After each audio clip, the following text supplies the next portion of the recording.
Why do you think most diets fail? Yeah. Well, first of all, I love the fact we're having this conversation on a show called The Adversity Advantage, because adversity is actually how many of us have come to view food and our diet, right? And so you go on a diet to fight something else in your life that you're not happy with. And so then food becomes actually your enemy, your foe, your opponent, or the patterns of eating become that. So, when you say, why don't diets actually tend to work? It has to do with the fundamental nature of why people think they need to go on a diet to begin with. And this is really kind of like the basis of my new book, Eat to Beat Your Diet.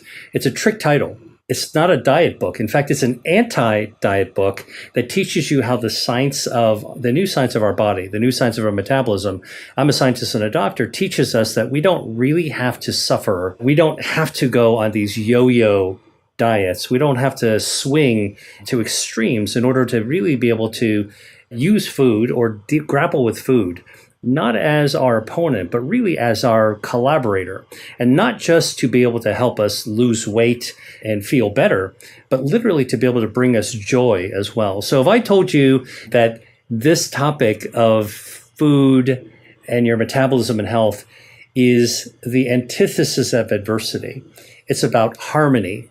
And the question we're talking about is, how do you turn something that appears to be an adversary into a situation where you can really embrace the harmony? I think that's the modern conversation about diets. Absolutely, but I think it's easier said than done because I think that when a lot of people are starting to make the change to eat healthier, it's in the midst of adversity in their life, right? Maybe they just got some bad news from a doctor.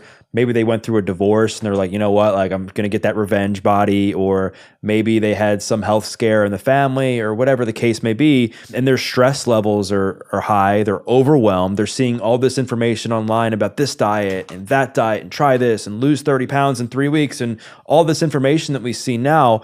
And I love what you said about it being coming to a place of harmony, because at the end of the day, it's going to actually help you in so many ways, and it's going to bring you more peace with yourself and in your lifestyle. If I were a patient of yours and I was said, Dr. Lee, I'm eating nothing but processed foods right now. My life is a complete mess. Like, what are some initial steps that I could take to make sure that I'm in this for the long run? Yeah, and that's not a uncommon situation, right? I mean, so many people either articulate and acknowledge, or they are living with this sort of in a little shadow recognition in the back of their minds that they're not living their best lives, and how they feel, both physically and emotionally, actually is a consequence of that, but they don't know how to get out of that rut. Right. So what I would tell you, Doug, if you were coming to me as a patient with what I know, is I would say, first of all, there's some natural temptation to grasp at something that seems like a silver bullet. And whether that's a supplement that's being sold to you, a super beverage, a super food, or a program diet that some guru is trying to tell you, even if you hear your friends talking about it, like we're humans. So we tend to gravitate towards, like what's going on and who's doing it. And if you have friends that are doing it, you kind of want to jump on there. That's why we've got keto. That's why we had Atkins and South Beach and, you name the diet. That's basically why people jump onto these ships. But I would argue that people who go onto diets need to really take a moment before jumping at that and grasping at that straw. It's like you might feel like you're on the Titanic going down. All right. You'll take any life raft that you think is nearby. All right. But let me tell you, diets and a healthy way to use food is highly, highly individualized. It has to do with who we each are. So the best thing I would tell you, Doug, is first, if you were looking for help, I would have this conversation with you, say, let's take a look at your individual self. Let's take a look at what your preferences are, your needs.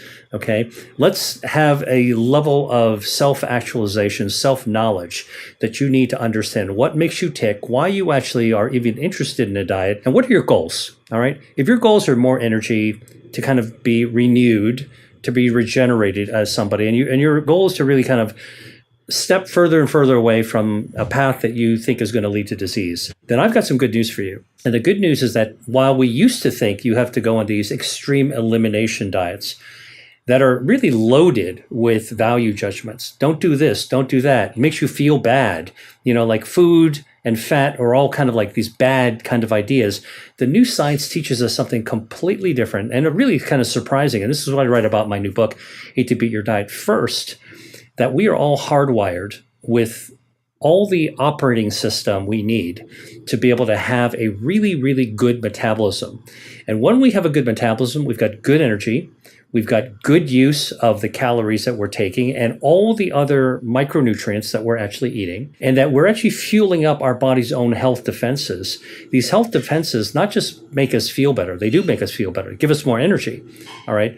But they also protect us against chronic diseases like diabetes and heart disease and cancer and all the specters of health that people are a little bit afraid of when they go to the doctor's office. Like, oh man, I hope they don't give me bad news. And what I'm telling you is that this is not fate. There is actually your own destiny is hardwired in your body. So how do we unleash our inner metabolism to allow our body to do the things that it wants to do?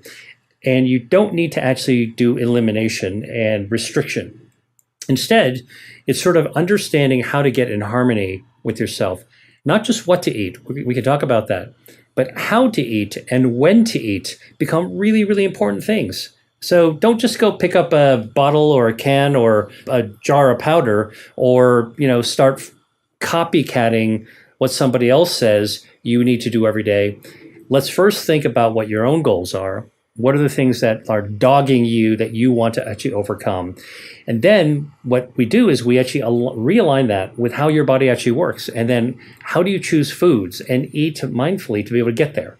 Yeah, I love that. And I think now that we've kind of identified that, for people trying to lose weight, become healthier, whatever their main goal is, the approach that really counts is the one that they're going to stick to and the one that's best for them individually. And then along the same lines as goals, I've heard a lot of people talk about, and I believe this myself, that you have to have some level of emotion tied to whatever it is you're trying to achieve, so that it just helps you not just stick to it, but when things get tough, you kind of remember why you started. And I'm sure there's other reasons to go along with that. What is your take on that? And what's your advice based on your take on how somebody can really get deeply connected to the goal they're trying to achieve? Yeah. Well, this has to do with harmony, right? And harmony is inner harmony. Like when it comes to health, it's really about what's inside us. And I think too many of us, and maybe our society today, is so externally focused, checklist focused, task focused, maybe even kind of financial goal focused or advancement focused. And so what we forget about in this sort of busy, crazy rush of our modern lives.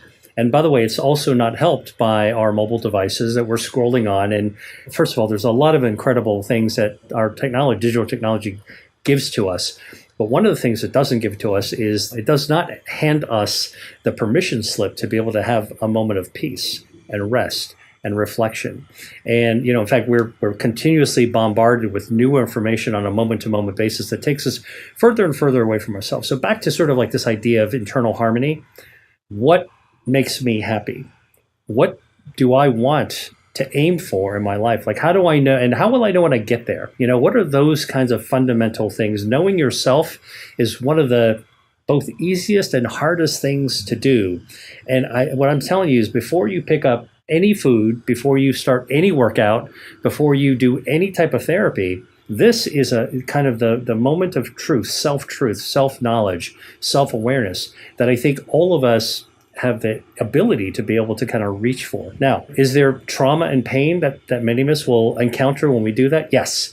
But that actually is also equally the secret in to be able to actually solve that problem. Otherwise, it's always going to be a hidden bump in the road that we're actually not going to be able to overcome. And so this whole emotional centeredness, this idea of knowing who we are and what our goals are and what makes us tick. And by the way, even when it comes to food, and I write about this extensively, most people who are trying to lose weight, or let's call it better fitness, for the lack of a better word. I mean, losing weight loss is a very specific thing, but better fitness is a goal that everyone has, even if you're trying to lose weight.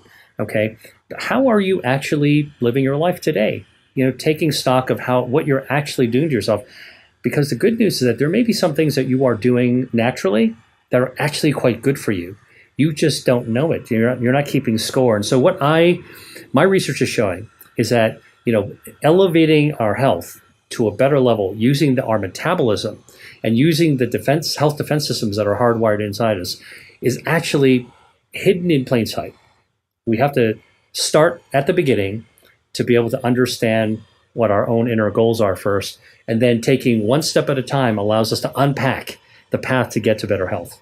I love what you just said about taking one step at a time, and then also acknowledging that, in a perfect world, there wouldn't be all these stressors and there wouldn't be trauma and pain that sometimes could hinder our ability to see results and get results and continue along the path. Because I know that gets in the way of a lot of goals when they're looking to achieve something, is like the daily stressors in their lives and stuff that happens at work and so on and so forth. And I think that also goes along with, I think one of the biggest problems, I know for me, when I'm stressed, I know food sometimes can become a crutch for me, where I tend to eat worse when I'm feeling stressed, I eat more when I'm feeling stressed. So just using me, I guess, as an example again, if I was coming to you and I just said, Dr. Lee, I'm just having trouble like overeating, specifically when I'm stressed. I just find myself like reaching for junk food, processed food when I'm having a hard time. What kind of advice would you, give me to help counter that? Again, your internal hardwired operating system is always available for you to tap into to be able to get to better balanced health.